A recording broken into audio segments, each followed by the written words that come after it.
Hi everyone, it's Gina from Gina K Designs and welcome back to another 5-minute cards video.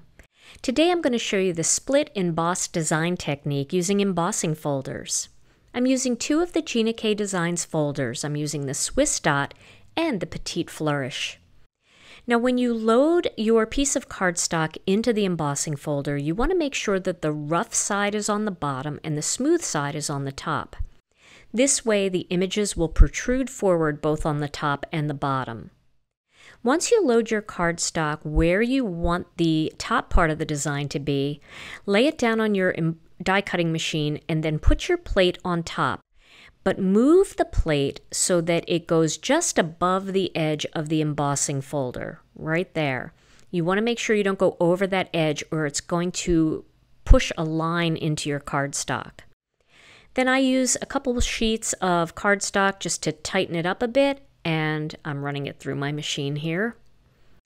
Now you can see how beautiful and how deep the impression is on the Swiss Dot, but there's no line from the edge of the embossing folder, and that's important. See how there's no line there? Now we're going to do the same thing on the other side using the Petite Flourish embossing folder. But we're leaving a little space in between, and that's going to allow us to stamp our greeting in there. I'm doing the same thing again. I'm placing my plate on the embossing folder, but not going over the edge of the folder to make sure that I don't get that line.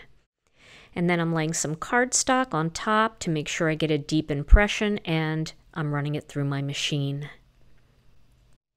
Now you can see how beautiful these designs look together, and there's a little space in the middle for a greeting to be stamped. Now I want to clean that up a little bit, so I'm going to put a score line along each of the embossed edges by laying this into my score buddy and picking a line that's close to each of those embossed areas. And you can see I did a preliminary line and then I pulled the cardstock down so I could drop my score tool into the groove a little better and get a deeper impression. I'm going to do that on the other side as well, and you can shift the paper around just to make sure that you get your line as close to the embossed area as you can. And that gives me a nice space in the middle to stamp my greeting. I'll put a strip sentiment right in here. Now for my greeting, I'm using a little strip sentiment stamp from the Hugs mini stamp set, and it says, "Know you are loved." Excuse my head, but I do have to see what I'm doing here, so I'm stamping that right in between there. Now if you want a bigger, thicker greeting, just space your embossing folder design out a little bit more.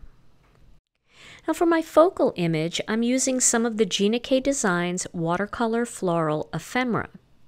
You can also make your own ephemera, or you can use any stamped image here, depending on what the greeting is. But the focal part of the card for me is that gorgeous embossed design behind there. Now once I have my design all laid out, I go back and then I tape it into place. I always like to fool around with it a little bit, move it around, making sure that it's exactly where I want it before I commit to taping it down.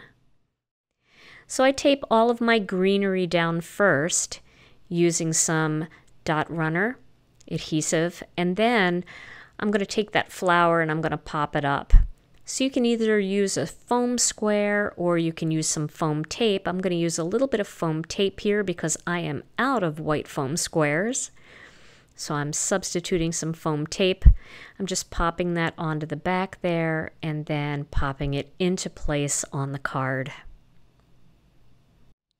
And so that's a quick and easy card, but that background is just so delightful.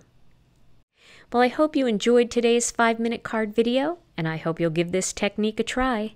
Stay tuned to my channel for more 5-minute card videos and more Stampin' Chat videos too. Thanks so much for joining me, and I'll see you again real soon.